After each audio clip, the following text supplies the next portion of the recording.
何文匯歪音，主持潘國森。第3講，時間撈亂。有讀者向我投訴啊，2012年9月7日，香港電台大城小事節目主持人吳瑞興博士啊，喺節目中將常用詞語糾正讀如糾正，要我評論一下。今次呢，暫時唔講糾正，先講投訴人第2個不滿嘅地方。先去片啦。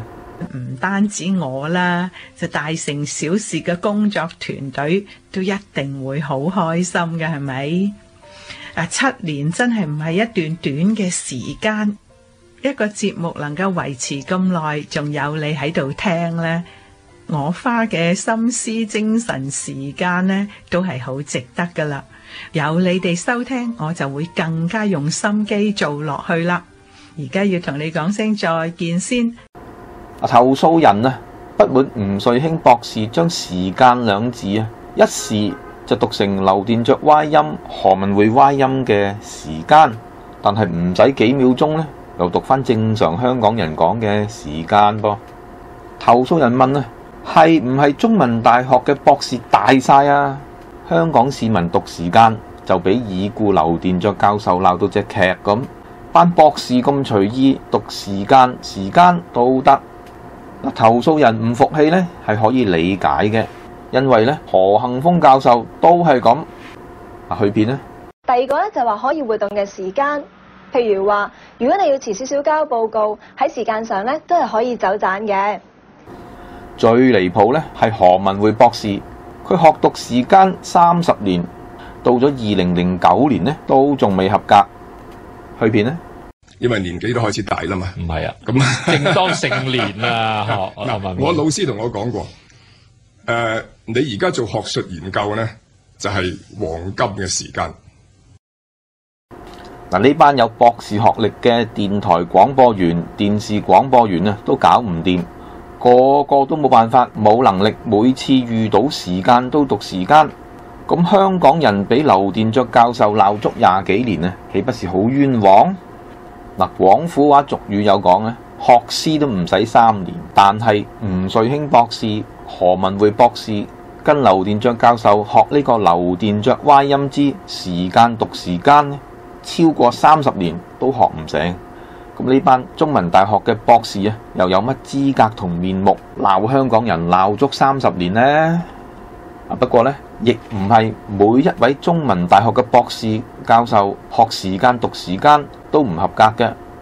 起碼呢，歐陽偉豪博士呢，就自稱有能力見人講人話，見鬼講鬼話啦。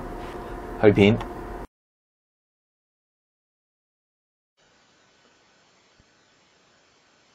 咁某一個年代、某一個空間、某一啲人提出時間原來係啱嘅喎。咁我睇睇啦，以時間咁對於我哋做語言學嘅人嚟講，兩個就冇乜衝突嘅係。呢個對於我嚟講，我日常生活同大家講時間啦，係咪？我要去做節目啊，要去突出自己啊，或者要去見工啊咁樣，去中文系見工咧，咁我就會好自覺，我就會用時間嘅啦係。何文匯歪音嘅團伙咧，就生安白造，四出欺騙學生，話時間應該讀時間。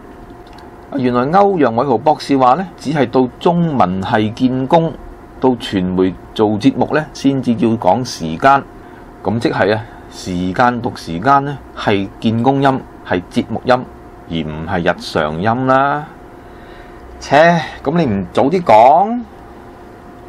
何文匯歪音團伙咧，係以歪為正，其身不正咧，雖令不行嘅。自己冇能力將時間讀時間，又要鬧晒全香港市民，逼人哋學時間讀時間，咁未免咧太過霸道啦。